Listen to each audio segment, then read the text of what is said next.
You got it. We'll talk about lots of things today. Great. Good morning. Right. We're now live. All right, morning. we're live on KT. We're live on Dr. Kiltz Instagram, and it looks like we're live on YouTube. Facebook. Yep, that's right. Cool. Yeah, that's right. Right, and we have the amazing Dr. Nelson Vazquez. Welcome, doctor. How are you today? I'm doing all right. Good morning. Good morning. Good morning. Where are you this weekend? Today and tomorrow and Sunday? I'm in Boca Raton at Low Carb USA and Society of Metabolic Health Practitioners conference. Nice. Can you tell us a little bit about the Society of Metabolic Health Practitioners? Yeah, we started several years ago. It's now a sister entity to Low Carb USA, or has always been, I think. And they are a society of people who are all in with low carbohydrate diets. You can be a healthcare provider, doesn't have to necessarily be a physician. You can be a coach. You can be someone who wants to learn. They have put out now for a few years some guidelines regarding low carb, and some myths and misunderstandings and false beliefs are clear up on those guidelines, and they suggest therapeutic carbohydrate restriction or reduction, like it's being called lately. And a lot of the good people that many that watch YouTube and that are not even providers, the names that know about are part of the Society of Metabolic Health Practitioners. Dr. Westman is speaking on Saturday. Dr. Boss is speaking today. Everything today is women's health related. Dr. Boss is speaking about menopause, brain, among other things. Dr. Salcedo, who's an OBGYN in California. Have you had her? Who's that, Dr. Salcedo? She's an OBGYN in California. Not yet. Not yet. You're going to be here, right? And I will be there today and tomorrow. Okay. So I'm excited to be there and listen and learn from others and hang out with Dr. Vazquez. And we're here and open to questions. And I think Alia is gonna bring some questions. But first, what's up with the Tampa event? So the Tampa event is so exciting. I just want to pull up the graphic really quick so I can just go over that. Share screen. Okay, so this is what's happening with Tampa.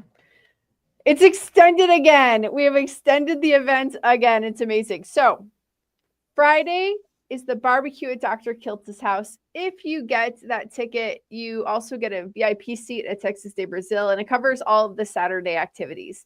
And people are buying those tickets. We got a couple more left. So if you are interested in getting one, you of course buy one. If you have questions, I will give you a call and answer all your questions. You just need to shoot me an email at alia@drkiltz.com. So what's changed a little bit is that we only have a few tickets left for Texas de Brazil, but the hotel is huge and we can actually have 60 more people come to the panel in the morning. So for the panel in the morning, that's $50. You can get your ticket. It's on the website now. So we can have up to 200. We can shove a little bit more than 200 people in that room, and we have all the good doctors. You can ask your questions. It's gonna be awesome. I'm so excited. I'm so pumped. Bella, Dr. Kiltz, Dr. Nelson, tons of great good doctors. And if you want, you can always get a reservation at Texas to Brazil? Are they? You could. I mean, you might just be able to get it directly, right? Yeah, you might Right? be able to just get it directly. We do have 20-ish tickets left for Texas Day Brazil. There's a few tickets left to sit at a VIP table, and there's about 10 tickets left for Dr. Kiltz's party. So, yeah, like I said, if you have any questions, you can just reach out to me at alia@drkiltz.com, and doctor is spelled out, or just get your ticket. I don't know. I think this is going to be like the coolest carnivore meetup ever, thrown together in 2 weeks. Yeah, just 3 weeks ago, this was nothing. Yeah, it was nothing 3 weeks ago. Now it's this huge thing. So with tons of superstars that are going to be there, including yourself. Everyone coming is a superstar. All right. That's what I want to say about that. I'll put the link in the chat.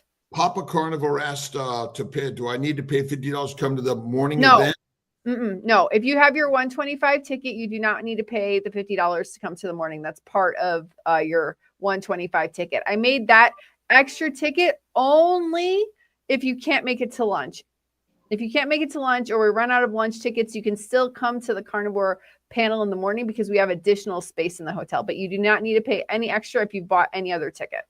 Cool. Nice.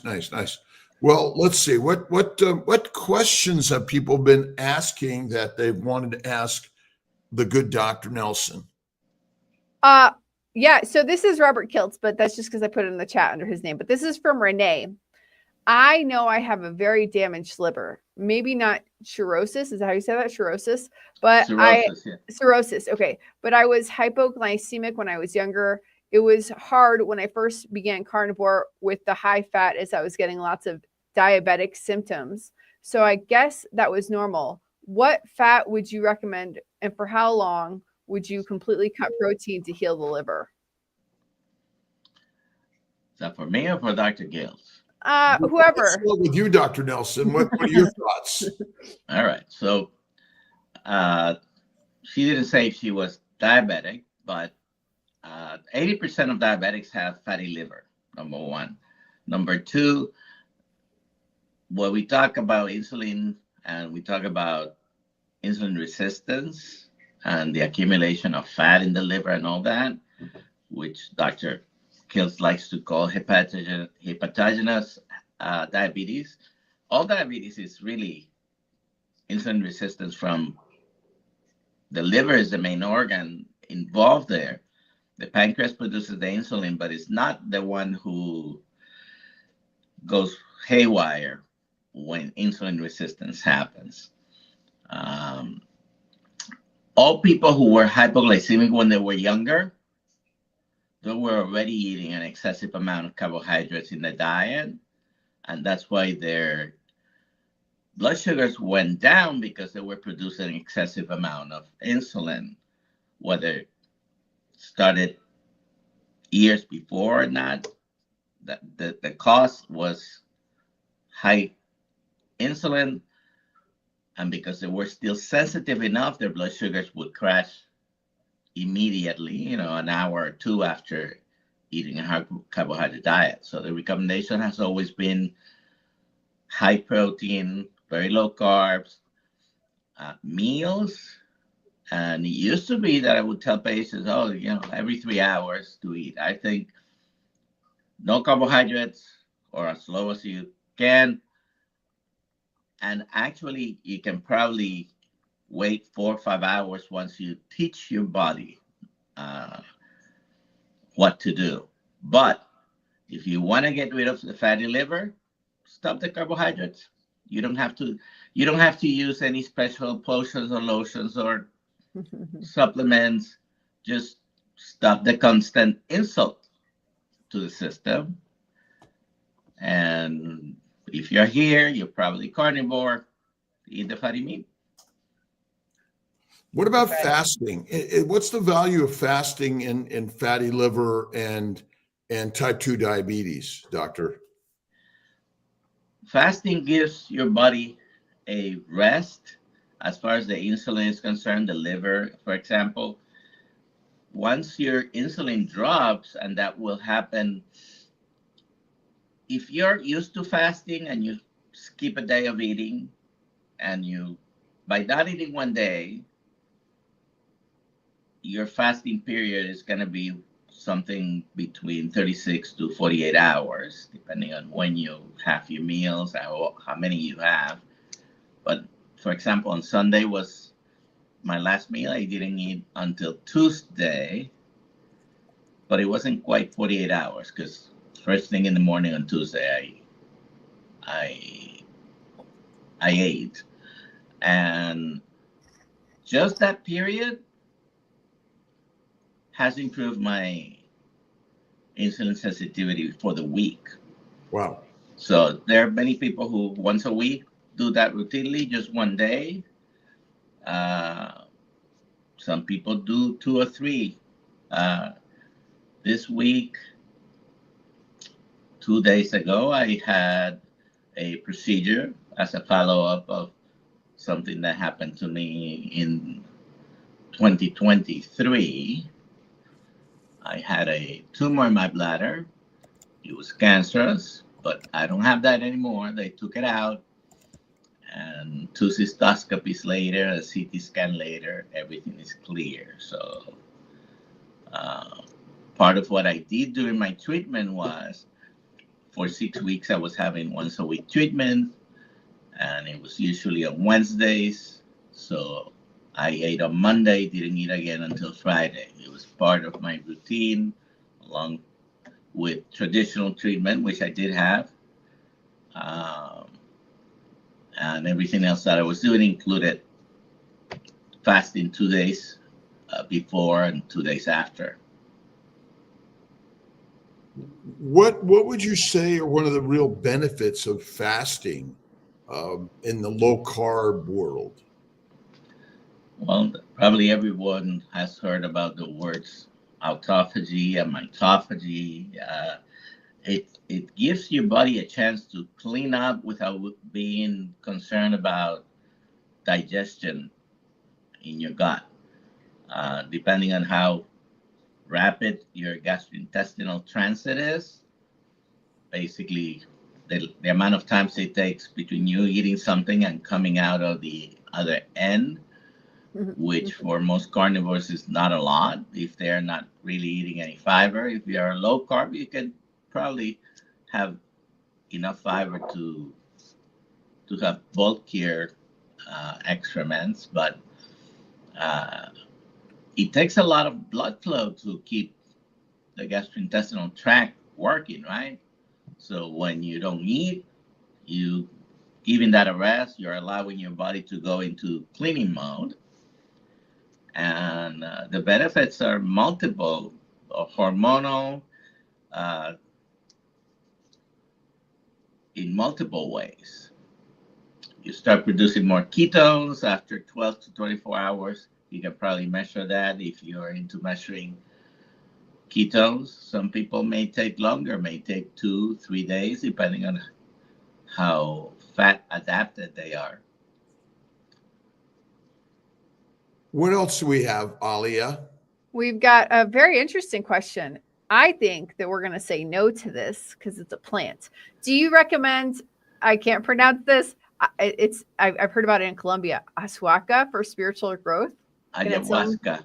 Ayahuasca can help And someone Dr. anxiety. Dr. Kiltz mentions that all the time when he gives a long list. What's the list, Dr. Kiltz? Fruit, fiber, vegetables, seeds, nuts, and no shrooms. I mean, why would No, you? but your list of poisons from vegetables that include cocaine, marijuana, Psilocybin, ayahuasca, they're all poisons. I had an Uber driver for like half an hour try to convince me to do ayahuasca. I'm like, I'm good, thanks. Would you just let the Mighty Tribe people know I can't get on a Mighty Tribe properly, and it's just yeah, I will let them know right now. Yeah. So that's let me get the next question up, and then I'll do that. This one's for Dr. Kiltz. Could you do a video about discipline, your night and morning routine, how you get up at 3 a.m., how do you not fall asleep so early? I would be glad to do that. I mean, I think it's good to sort of see how I got up today at like 3:15. I went to the gym, and I did my 3:30 to 4:30. I came to the house, my office, and I did my cleanup.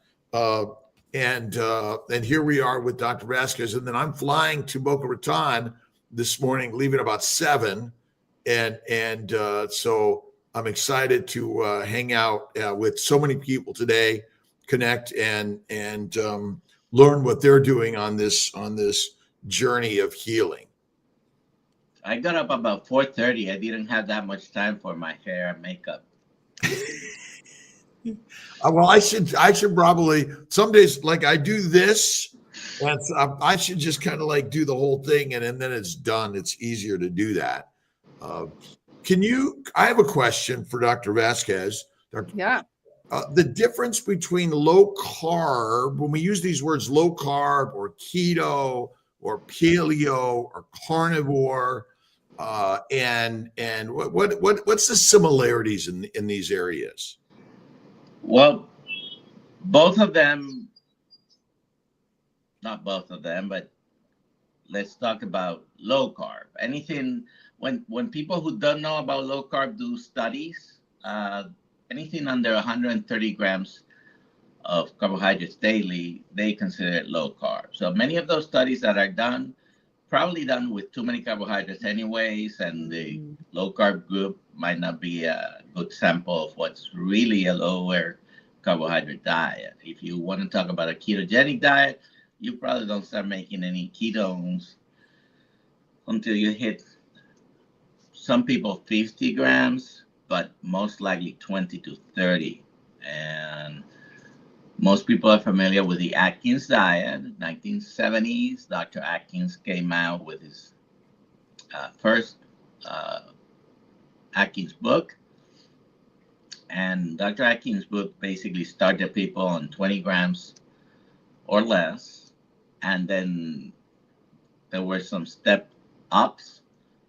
I and many people who recommend ketogenic diets probably stay with between 20 and 30 grams or less. And it seems to be most effective if you want to really reverse disease, to stay just until whatever it is you're trying to resolve is resolved, stay at that level and not go higher. Of course, with carnivore diets, up until the time Dr. Baker wrote his book, he's the one who really coined what we know today as carnivore diet, but it's a pattern of eating that many people have been doing for thousands of years. And some people used to call it zero carb. It is when we say carbohydrate, what are we talking about? I'm confused. Well, we're talking about a lot of biochemical molecules that are in plants. And you like to dumb it down, simple it, make it simple. And I like to keep a simple principle, but basically you like to put it down to eating animal or plant-based. The carbohydrates are different substances that we can pretty much, they're sugars that are more abundant in the plants. Everything in our bodies is made out of mostly proteins and fat. And by the way, Dr. Kiltz, the first thing that gets damaged when you have inside the arteries excess, and I always like to talk about excess things. Obesity is not the cause of disease, but there is nuance to that. Excess adipose tissue in your body then is correlated in studies with a bunch of diseases. None of them are probably caused by the obesity. They just happen to be there at the same time.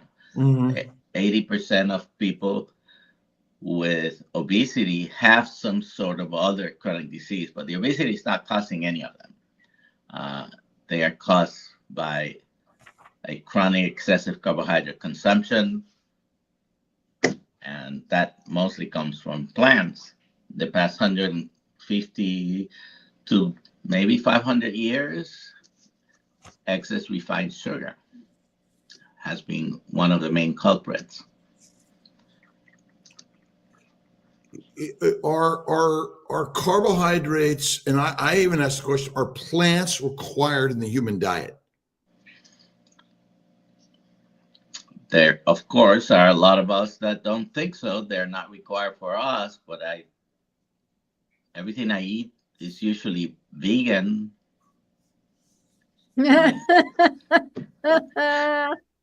I'm not vegan. I have been, by the way, I've been vegetarian for many periods of my life. And next month, 1 week after our meetup,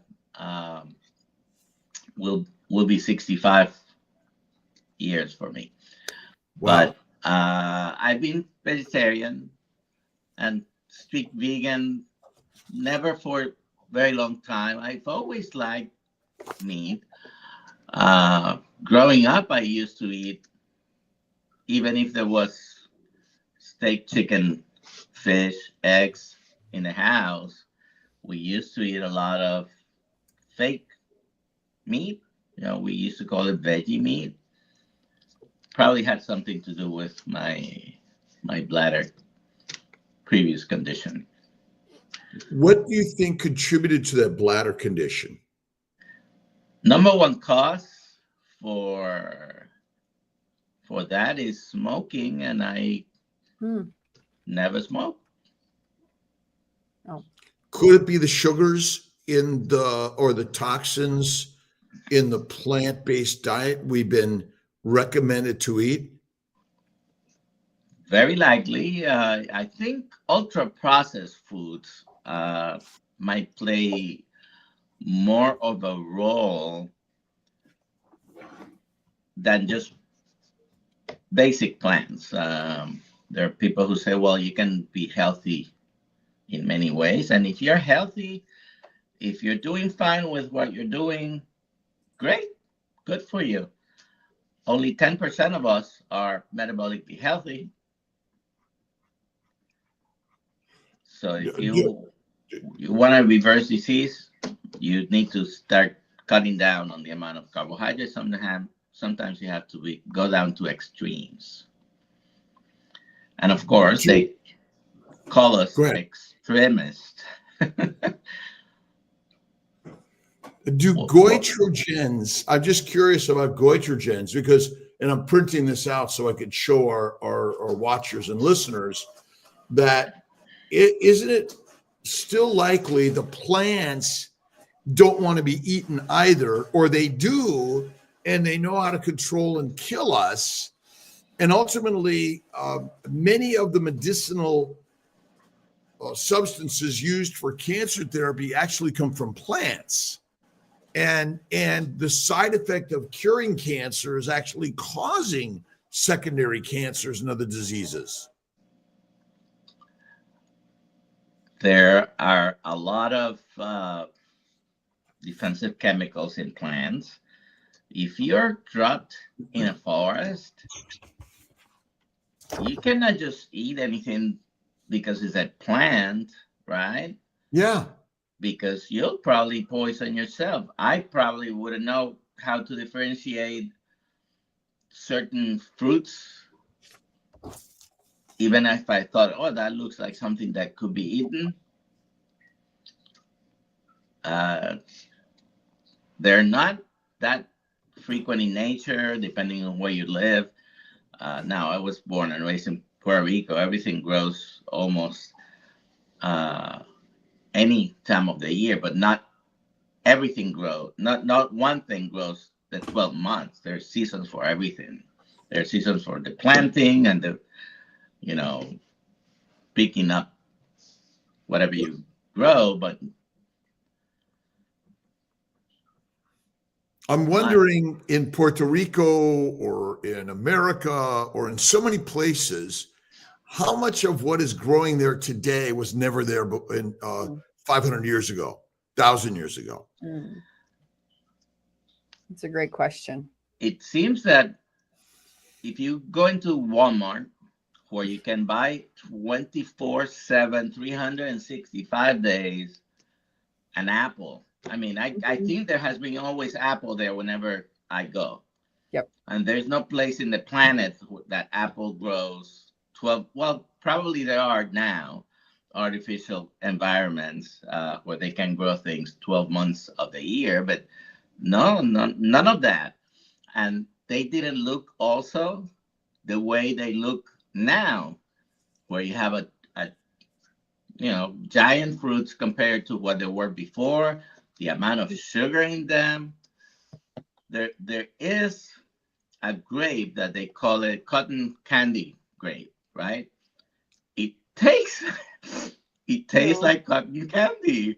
That's not natural. That's genetically modified. Do you want to hit that question on ovarian rejuvenation? Yes. Hi, Dr. Kiltz. This is from Scarlett Bodica. Do you recommend ovarian rejuvenation? I'm not a big fan of it. It may be one of those last-ditch efforts. It may help people with slightly reduced ovarian function, where the platelet-rich plasma, and in some places you can get other stem cells from placentas, and you could use autologous fat tissue and autologous platelet-rich plasma injected in the ovaries may help rejuvenate, reduce inflammation, I think is it. But it's not one of those like, wow, look at this. I think fasting, carnivore are the biggest things that we can do to allow the inflammatory particles to basically get out of our body and bring the ovaries back. Question again for Dr. Nelson regarding whether or not we should go carnivore or stick in the keto world. Are there differences that, some people, hey, they tried keto but it didn't work and they were carnivore and wow, yeah. And I've been thinking about carnivore as a therapeutic modality that someone can do for 30, 60, 90 days and give it a do, rather than thinking, oh, this will never work and I can never do that, but they can do shots, pills, and surgeries all day long. I look at it, if you go back to our training, when we were taught about antibiotics, for example, there are differences in the potency of the antibiotics, right? And then if we take an example, everybody knows probably amoxicillin or penicillin. And depending on what condition you're treating, the amount of penicillin or amoxicillin you're going to give. Let's say amoxicillin, which commonly given in children, comes in 125, comes in 250, comes in 500. There are some amoxicillin tablets that come especially with clavulanic acid, which is sort of a booster. Augmentin is the common brand name, and each pill is 1,000 or 2,000 milligrams. So different strengths for different types of infection, right? I sort of look at it that way. And I'm not talking about the 10% who might be completely metabolically healthy. I'm talking about the 90%, which is the majority of people are not metabolically healthy, whether it's the blood pressure, the blood sugar, the fatty liver, the PCOS. The list is long. Whether you have a mental illness or a brain illness, it's all the same cells in your brain, anxiety, depression, bipolar illness, schizophrenia, people, or Alzheimer's, epilepsy, Parkinson's disease, all would get better with a low carbohydrate diet. Now, depending on what you're treating, or cancer, by the way, by itself, by the way, it's as a standalone treatment for cancer, it's not something I would recommend, at least not yet, because I still think if you got a serious thing like cancer, you hit it with everything you can, including the fasting and the very low carbohydrate diets. But I look at it in a, depending what I want to get rid of, then the amount of carbohydrates. And you can go down to 100 grams a day or lower, 50, 30, 20, 0. I lost over 100 pounds in 14 months. Half the journey was about 45 of those pounds, I think it was just doing strict keto. Wasn't that strict the first day, but but I had done basically the Atkins diet before. I don't count grams. I just know I need to cut this and that, and was eating very low carbohydrate. And then at the end of June of 24, so it hasn't been a year. No, it has been more than a year. End of June 23, I went carnivore, and I lost 50 something after that. It was the biggest. It wasn't just the weight. The weight might have been one of the reasons I started the whole thing, but it was my health. And it decreased the amount of insulin I was using from sometimes 300 units a day to just very little amounts. Last night I used 5 units of insulin because I still don't produce enough. But sometimes I go 2 or 3 days. If I'm fasting, then I notice for the next week at least, I can use a lot less insulin. But again, depending on what you're trying to do,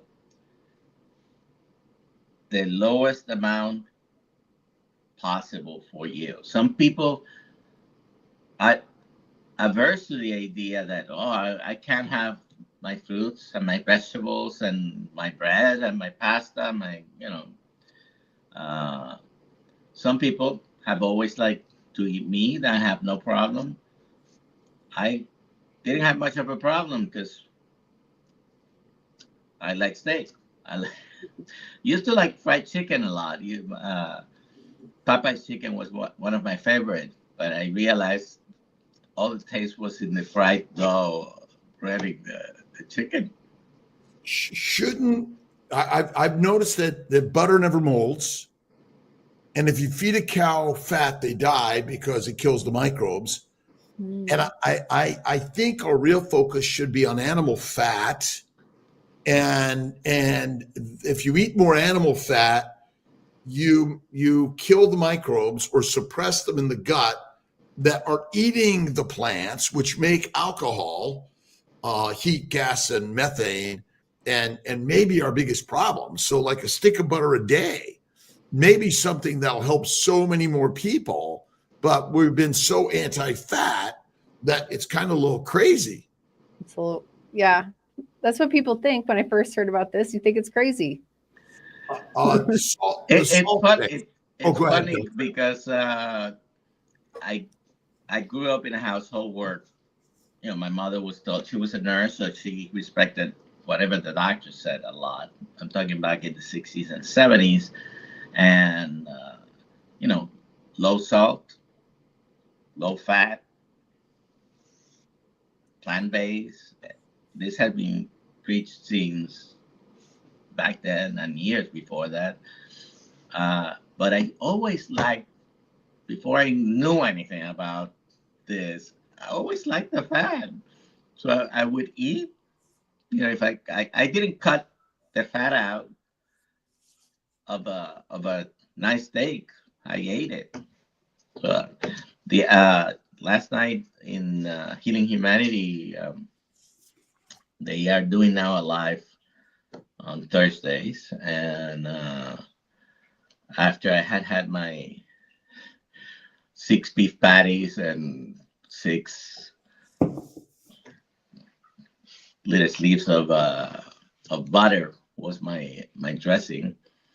They were asking about render fat, and they were talking about, of course, the side effects when you have high amounts of fat, especially rendered fat. And I think I texted you a few weeks ago when I was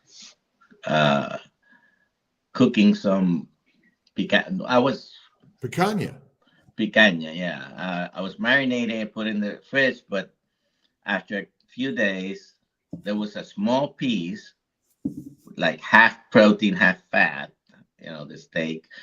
Picanha has a very thick layer, and hopefully they don't cut it off or trim it too much. And I said, oh, let me try this. I had never had any raw meat.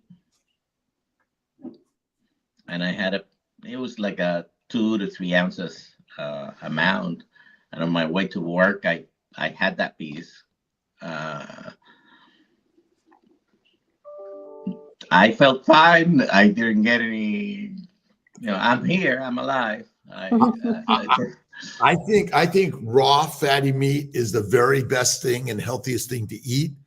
The things we're worried about turned out to be the wondrous things. There was a comment about salt. Do you want to bring that up? So this is based on a short where you were eating Malden salt and explaining how salt was good for you. And the question from Mr. Niche 95 is, doesn't salt accumulate in the brain, Doc? Excessive salt is excreted. Excessive sugars are made into fat and distributed in the body.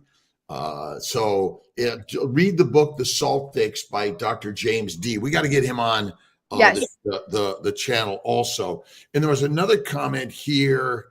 We got about 20 questions to go through. Let's see. On the salt doesn't accumulate anywhere in the body. I don't know where that concept comes from, but our body is so good at regulating sodium, potassium, magnesium, chloride, and all these minerals, electrolytes in our, especially in the blood. Until you die, your body is keeping a balance. Okay, and unless you're very, very sick and you have end-stage renal failure and things like that, unless you're very sick or your liver is, you have acute or chronic liver failure and it's not working anymore, our body keeps the balance. Now, on someone who's already had hypertension and is metabolically sick, many people will be sensitive to the amount of salt they eat, but it's not because the salt is the problem. When I had hypertension, which I have completely reversed, I think it was yesterday or the day before, I took Wednesday, I went to the doctor and they took the blood pressure before I had a cystoscopy. It was 115 over 74, I think. Well, I'm just curious about blood pressure readings. Is it stressful to be in a doctor's office? It is. It can make a lot of people nervous. I personally, when I have someone whose blood pressure is high, the first thing I ask them is, what's your blood pressure at home when you take it? Because if they take it at home, they take it the proper way, and we go through some rules of how to take it. But if they tell me, Doc, it's always 120 at home, okay, I'll trust that more than if it's just 160. And usually they can tell me, whenever I come to the office, always high, and if it's very high, we'll have them relax and do some breathing exercises for 5-10 minutes and then recheck it. But it could be very high when you're at the doctor's office and be normal at home. But I cannot trust a someone who's telling me, "Oh no, that's normal for me," because when I take it at home, it's also that high. But no, if it's high, it's high. If it's properly measured. One of the first things that very high blood pressure, and I started saying this before and I forgot, or high blood sugar, the first insult inside the arteries. What do you think, Dr. Kiltz, is the first thing that gets damaged? The glycobiome, the glycocalyx. The sugar glycocalyx. It's covering all the inside and outside. I mean, it is a glycocalyx, the first insult, before you can start damage the endothelial cells and create a cascade of events from there. I have a question. My blood pressure is generally low. And even when I was pregnant, and I'm going to say this, when I was pregnant with my daughter and I had, I'm going to say it this way, a lot of extra fat on my body, they were surprised. The doctors were surprised that it was so low or even normal. Just having extra fat in your body is not the cause of hypertension. Yay. There you go. Okay, so that doesn't have to necessarily be high. Yeah. Is insulin the cause of disease? Abuse of insulin? Is Excess, cholesterol the cause of disease? No. Your liver produces 5,000 milligrams of cholesterol every day because our body needs it. So that's another story. Insulin, correct? Correct. For a reason. But excessive amounts of insulin, circulating insulin, beyond what our body needs, that can be a problem. But what causes insulin to go up in our body? Chronic excessive carbohydrate consumption, which comes from. We blame the insulin, yet it's chronic consumption of plants, lean meat, and low fat. Yeah. And 3 to 6 meals a day. Are 3 to 6 meals a day for a lion good for them? No. And I think we've blamed insulin like we blame fat and cholesterol for completely what plants do. Yeah. And ever notice spikes or patterns during the day or night? So blood glucose goes up if you don't eat food for a month. No food. You still have either normal or even high blood sugar. Well, you don't have diabetic glucose levels. No. If you eat no food. Right. And have you ever seen a patient drop dead of hypoglycemia that had no insulin tumor and did not take hypoglycemics? No. Your body's very smart. It's mighty smart. And I guess the question is, I always ask the question, what's glucose for in the human body? It performs many functions, and you like to mention that we don't burn glucose, we burn fat. There's nuance to that because the glucose is converted to fat before it's converted into energy. But yes, it's used. Well, it's used in for energy that way. You're not burning directly the glucose molecule, but you end up burning the fat because your body will use your fat stores as energy before using it as energy. It can be oxidized, which is the proper term, into glucose, into even amino acids, and of course as a source of energy for the cell. If someone eats a high protein diet and doesn't exercise, do they automatically build muscles? No, I don't think so. They Only have to protein. exercise. You can increase part of the increase in size, and bodybuilders, colloquially gym rats, they believe in we gotta keep the metabolism up, and we gotta do carbo loading, right? Sugar loading. A lot of that increase in size and muscle is from the intramuscular glycogen, because sugar is being stored as glycogen, some in the liver, some in the muscles. The capacity for that is limited. You don't have an excessive amount. I forget the amount in milligrams or grams that you can store in the liver or the muscles, but a lot of the size bulking increase is not because the sugar or carbohydrates have anything special. It's just you're maximizing the amount of glycogen, and I don't know that provides better or bigger muscles just because. Have we ever measured glycogen stores? There are some measurements out there. But have you clinically measured glycogen? No. No. I think glycogen is a glycoprotein that I think we've been miffed also on this. That's kind of interesting and just questioning, so much of it. Do we, how much money does it cost to measure your glucose continuously? Right now, it's costing me about $90, $95 a month.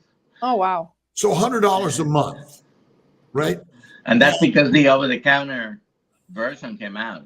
The but previous it's still, prescription ones were, depending on your insurance, between $200 and $500. Do you think it's critical to follow these things? Not really. I mean, if you want to keep it simple, just change your diet.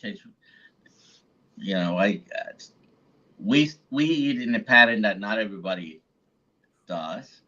So if you're gonna eat plants, just reduce the amount of total carbohydrates, especially ultra processed foods, refined sugar, refined flour, anything that comes in a box, a bag, or a can is probably ultra processed food. There are very, very small amounts of things. Like if they cut vegetables and froze them, well, that's minimally processed.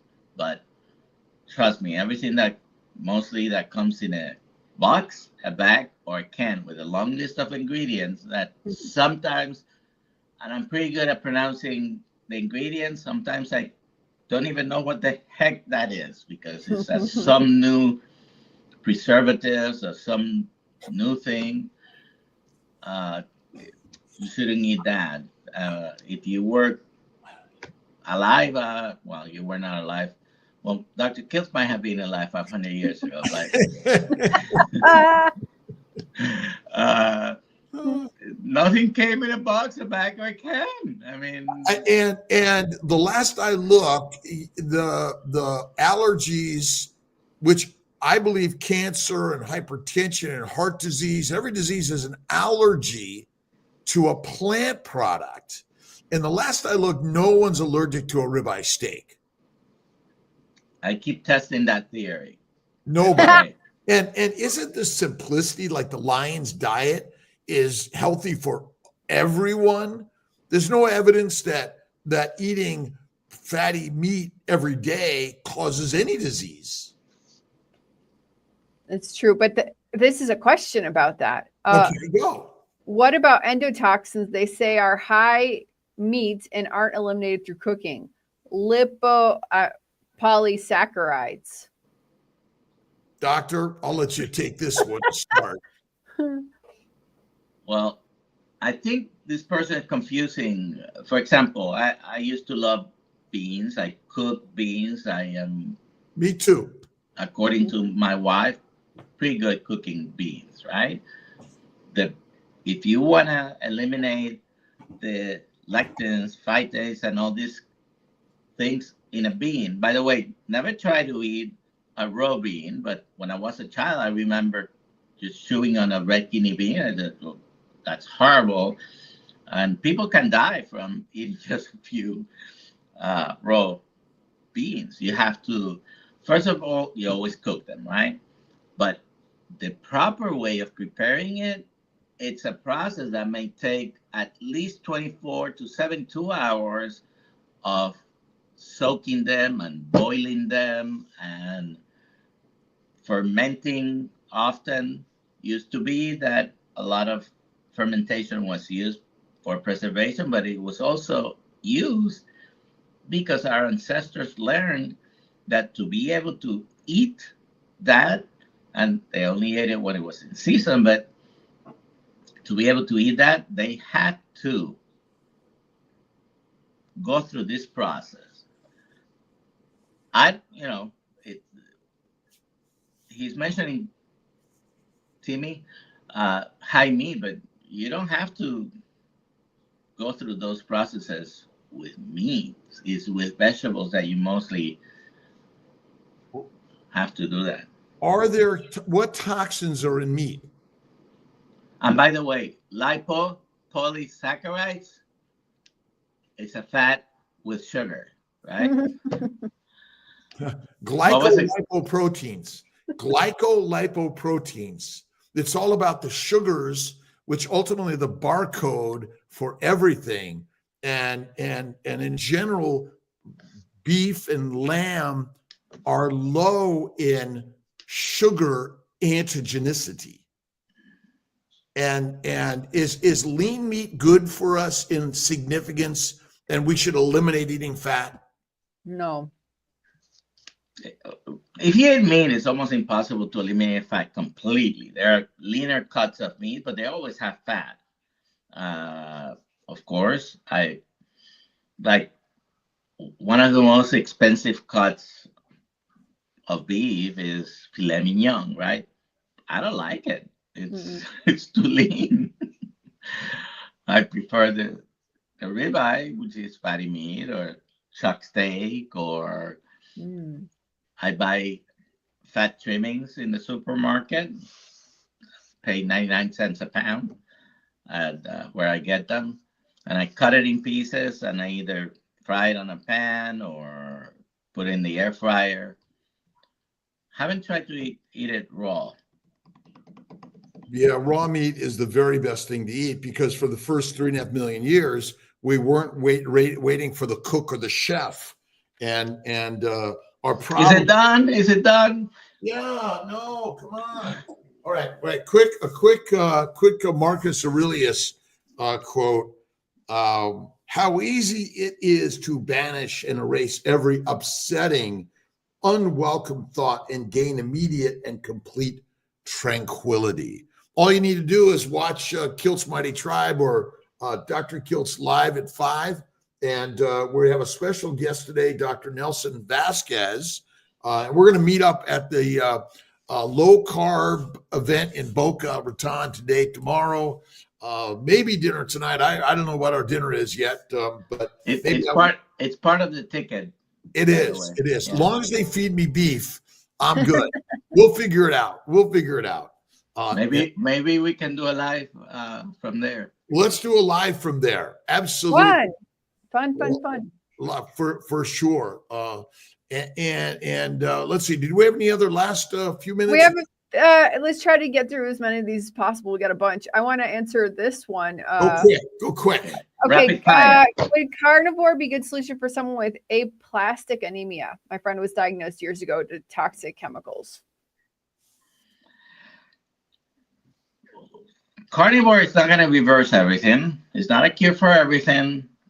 It's not a cure for maybe anything. But it's damn close. But it's damn close. I was damn close. And it may fasting fatty meat raw. Look at oh my God, Sophia Clemens in Paleomedicina in Hungary.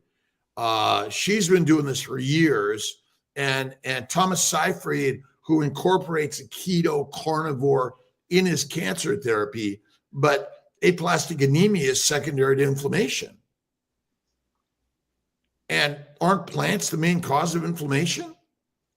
Yeah, ribeye steak is not going to suppress your bone marrow. Aplastic anemia is basically a catastrophic almost event. Can be from many things, toxins, poisons to the body, autoimmune, and many things like that. Will it improve the anemia? Probably it will. Okay. It could, right? Yeah. It could. Now, this next question, Go. I am carnivore. Who said I wasn't? The carnivore police said you weren't carnivore. Yeah, proper name. He's got the carnivore shirt on. I know Dr. Nelson's an amazing carnivore. Absolutely. My only meal yesterday was 6 burger patties with butter. I did And 4 salt. and 3 eggs. 4 and 3 eggs and butter. That's what I did yesterday. Okay, Mimi has a question. Doctor, you said that we can cure PCOS with carnivore quickly. What's the best test that we can do to make sure we are cured from it? Well, so I say we're just basically poisoned by plants. It's like having poison ivy disease. There is none. But You're the expert on PCOS, but let me ask you a question. Is there any single test that you can do on a woman that tells you, oh, you have PCOS? So polycystic ovaries are common in young women with or without the syndrome. In general, but PCOS, is there a diagnostic test? There is no. So generally, irregular menstrual cycles or none, polycystic ovaries, and typically infertility, but not necessarily. There are women with PCOS that have no problem getting pregnant, delivering babies, and so I think that it's kind of like pre-diabetes, type 2. There's such a spectrum of damage to the organs that we can't say, this is it. Now, tell me if I'm wrong. My wife tells me I'm wrong all the time. So Me too. So chronic excessive carbohydrate consumption ends up causing problems with insulin. Insulin goes up. Insulin suppresses an enzyme that converts testosterone, which all women produce, into estrogen. If you don't have testosterone, you can have estrogen. It's converted, and it's converted by an aromatase enzyme. Well, guess what? Insulin suppresses that enzyme, and therefore testosterone accumulates. But by the time that's happening, you have insulin resistance, you have hyperinsulinemia. It probably causes the external body features that very commonly you see in PCOS. And but insulin. Once you lower your excessive carbohydrate consumption and your insulin goes down, aromatase starts doing its job, and you resolve the problems with PCOS. It does help tremendously, but there are a lot of women who have normal testosterone and normal insulin and have PCOS. And so and remember, plants contain phytoestrogens, androgens, and progestins, and they likely have other hormone mediators in them also. So I think that it's the plants that are the cause that may damage your cells and your insulin function, but your insulin is fine, in my opinion. It's still a matter of, like, if you just stop eating plants and eat fatty meat, many people will heal that, depending on how much damage is done. So, but I agree with Dr. Nelson. I just want to read this last question. Amy Haas, my blood test showed that my hormones are all normal. No more PCS, right? The best test that will tell you that they're normal, that you're normal. First of all, PCOS is a syndrome, right? It's a plant-caused ovarian syndrome sickness. So it's a conglomerate of signs and symptoms. It's not a specific thing, but yes, when your hormones are normal, what else should be normal in a woman? Their period, And their very often, reproductive function. and often that becomes normal if you were having, which most women with PCOS have problems with their menstrual cycles. They'll become normal. Yes, your hormones will be normal as well. Go a couple more questions. All right, let's see. Okay. This says, have we found a single cancer tumor that can survive, let alone thrive, using ketones as fuel? If not, Professor, I don't know, is this a question? Thomas Seyfried research aims to target glucose levels and glutamine with DOM. Yeah, I don't think that's a question. Well, we're actually have Dr. Seyfried coming on soon, and we'll talk more about these. Remember, ketones are an intermediary between fat in the liver and acetyl-CoA in the cell. And so basically the fat in the liver is made into a beta-hydroxybutyrate acetoacetate, circulates to the cells to provide acetyl-CoA in the cells themselves, and or convert and make fat. So, but go ahead, doctor. Yes. So cancer cells use upwards of 100 to 1,000 times the amount of glucose that your regular cells use for whatever they use them. And this simple thing, sometimes I even explain it to other physicians and they go, oh, when you do a PET scan, which is a test that mostly used for determining whether you have cancer or not, the radio-labeled molecules that you use is called FDG, fluorodeoxyglucose. It's a radio-labeled glucose molecule. You inject it, and where you have the highest uptake, it's probably cancer. Okay. Well, that I think if I explain that to most people, it's kind of simple. Okay. If I'm measuring with a PET scan where the glucose is being absorbed the most, and that's because cancer cells don't process glucose the same as your regular cells. They only produce, I think it's like 2 ATPs per glucose, whereas you produce a bunch of ATPs when you're oxidizing fats and glucose. Cancer cells don't oxidize fat as much. They depend on glucose, and they don't produce that much energy, so they need hundreds of times more amounts of glucose. So that's where a lot of the research from Dr. Seyfried and others is. DON is not the only molecule that is anti-glutamic, by the way. It was a potent one. It was taken out the market for several reasons, including side effects. You have to be realistic. But it's not the only. It's not the only anti-glutamate molecule out there, and there are many being studied.